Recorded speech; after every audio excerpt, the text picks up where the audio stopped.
Alright, we're here today to talk about the BBR Monster Energy 110 race bikes. This is Costella's bike that he won Minimoto in Vegas on the last couple of years. The same basic bike like Ricky Carmichael, Ryan Villapoto, and those guys use to test and train for the Nationals and Supercross. McGrath uses the same basic bike to race on our mini bike team, and Travis Pastrana uses it to practice his double backflips into his foam pit, so we thought we'd run over the finer points of this bike for you. Alright, the heart of the BBR Monster 110 race bike is the BBR frame kit. It's an aluminum 6061 perimeter frame and billet swing arm, and comes with an Elka shock, BBR gas tank, BBR side panels, brake pedal. Comes with the stainless exhaust system, the air filter, and all the adjuster blocks.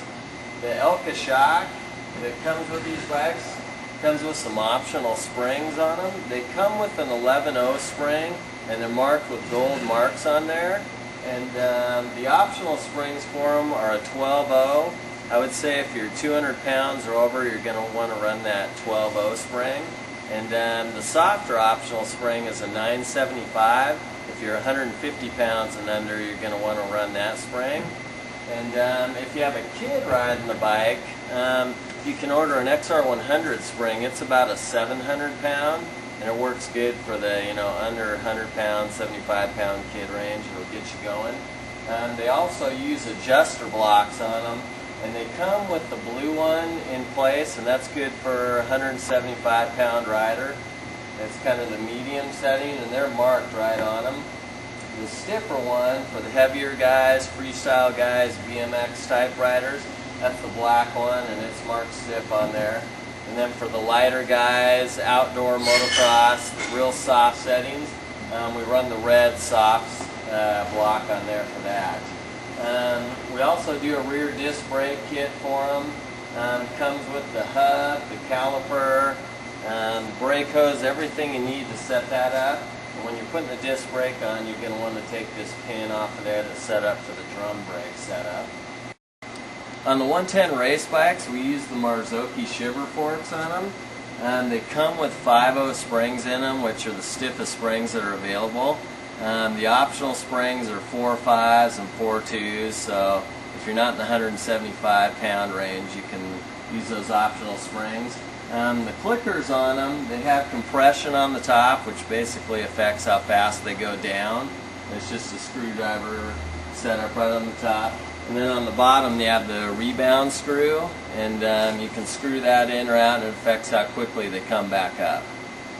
Alright, for the wheels on the 110 race bike, we use the BBR Billet Hubs.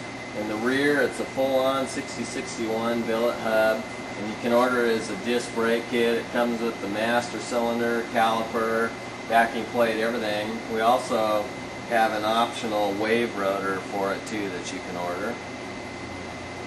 Okay, in the front we also use the BBR Billet Hub. The Marzocchi forks, you can order them as a complete setup that comes with a wheel, but they come with a 36-hole cast hub that you have to use their rim with. So BBR makes this billet hub that's 32-hole, the same as the stock 110.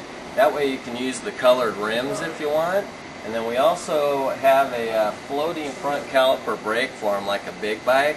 The Marzocchis come with like a mountain bike front brake that doesn't float, and so it always is dragging the front wheel, and if you bend the rotor at all, it binds up on you. So it's key that you order the forks and get the BBR hub and brake on them if you want it to ride like a real motocross bike.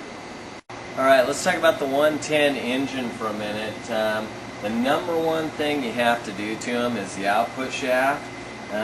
We have seen these things break in just about every situation. Some bikes, it seems like they'll last for years, but we've hardness checked these, and it seems like every one of them is a different temper.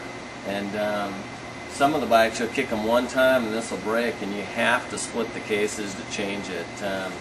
If you have one that's working, you may want to switch to the D-Comp Cam before that actually breaks. Is what this does is it has a decompression mechanism in it so that you can kick the bike real easy. They'll literally start by hand, and so you don't have to worry about breaking the transmission parts. But really the first thing you want to do when you're building the engine is get this forged output shaft. When we worked on them originally, we just did the main shaft that was breaking. As soon as we fixed that, it was breaking first gear off of it. So we did first gear also. We haven't broken a single one since, knock on wood, but that seems to be the cure for them. Alright, there's a couple of different bore kit sizes for these. There's the 143cc kit. On the race bikes, we run the 160 kit. You need to bore the cases when you do the 160 because the piston and sleeve are so giant. Basically you have to take your cases and bore a bigger hole in there. And we stock them here. Brand new cases are already pre-bored and they aren't that expensive. So that way you can order the 160 kit and the cases and install them all on the same weekend. Alright, BBR does a 26mm carburetor and intake manifold for these. On the race bikes, jetting wise, generally we'll start with a 170 main jet, and it comes with a complete assortment all the way from 140 to 210 I believe on them, so it comes with a wide variety, but 170 is the starting point. And most of our bore kits will run on junk gas 92, but it's always safe to mix something like C12 with regular and get 100 octane in them. It'll definitely make them last longer.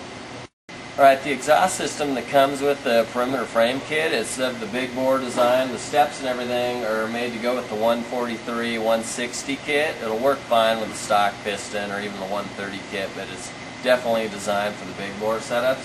We use thin wall stainless on them. We've tried tie and just about everything else in the past, but it always kind of ends up cracking and it's just not that much lighter. So we stuck to stainless with billet end caps and all billet mounting points on them, so they're pretty much indestructible.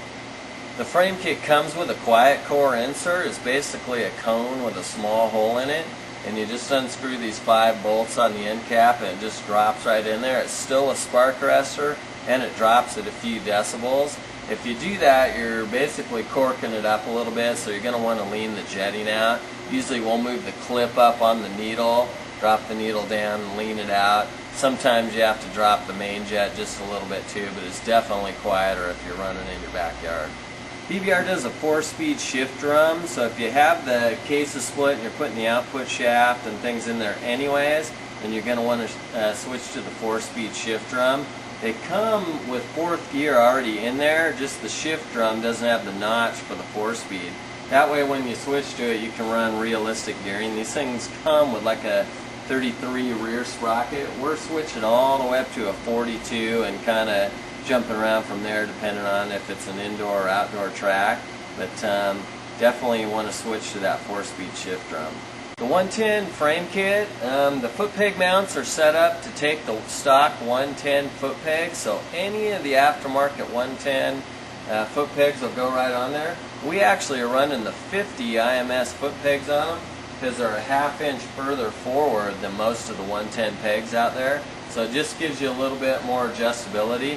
If you're a great big guy, you're probably going to want to stick with the 110 pegs just because it moves it back. But the smaller guys that want to change the distance from brake pedal and shifter to foot peg, they can actually put the 50 foot pegs right on there.